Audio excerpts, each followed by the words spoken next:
Most businesses struggle to find customers not because they don't exist, but because they're searching in the wrong places. Your dream customers are already engaged in communities, following influencers, engaged in conversations. You need to learn how to position yourself as the solution they've been searching for. And if you master this, you'll never wonder where your next sale is coming from. And you'll have a predictable system for capturing attention, building relationships, and converting leads into lifelong customers. Before we dive into strategy, we need to start with clarity. Who's your ideal customer? What do they need? What are their pain points? And more importantly, where do they spend their time?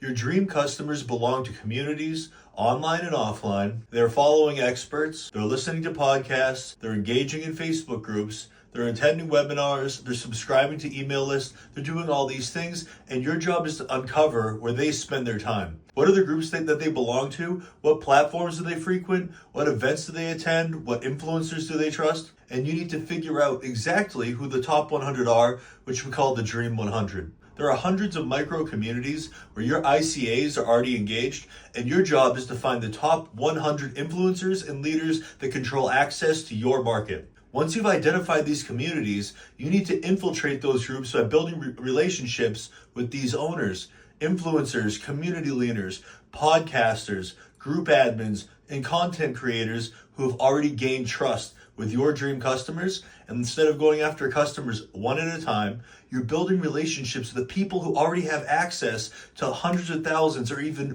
millions of your ideal customer. This is how we can sell to thousands of people without having to sell on stage. To make this happen, you have to focus on providing value first.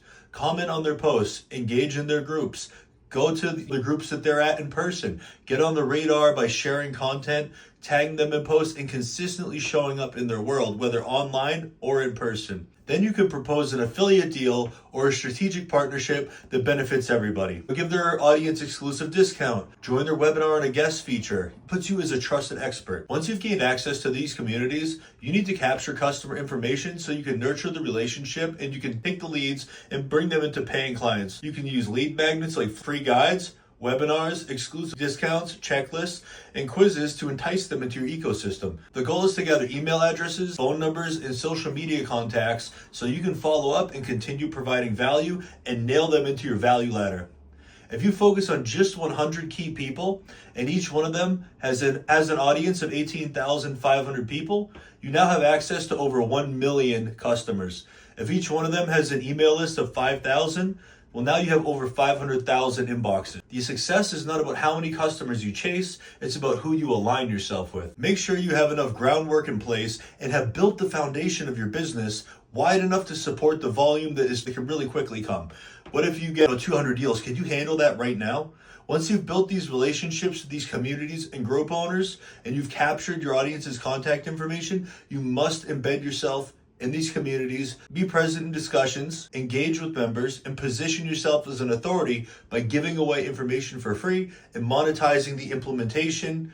So give away the info, monetize the implementation. You must offer exclusive deals. If you've ever spent weeks chasing a deal, only to hear, we need to run this by corporate, you already know how frustrating it is to target the wrong customers. You don't want to target, the big corporations, franchises, or businesses with complex decision-making structures, especially when you're just getting started in merchant services. These deals have long deal cycles, and it could be a year before you get anything done. The best customers early on are small business owners who make their own decisions, and you can access them very easily. They don't have a board of directors, they don't have a finance department, they don't have a procurement team they don't have to check with them before making a move. When you're new to business, the fastest way to gain momentum is to get faster reward cycles. You have to generate a lead, close the deal, and get paid all within a few weeks, not 6 months. If you go after customers that require multiple layers of approval, you can end up spending 6 months to a year chasing one single deal, only for it to fall apart at the last minute. And believe me, I've been there.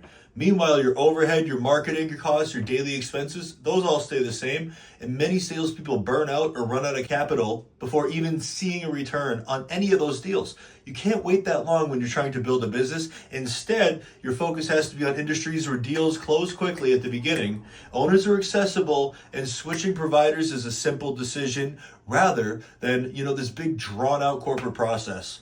Businesses that fit this profile are often owner-occupied, owner-operated, and have high transaction volume and see an immediate impact from lowering cost, like auto body shops. Targeting these businesses allows you to stack your residual income faster and create a more predictable cash flow, giving you stability to reinvest. Once you've built up a solid monthly recurring revenue, around $5,000 to $10,000 per month, you'll have the financial flexibility to expand to industries with longer sales cycles at a higher margin.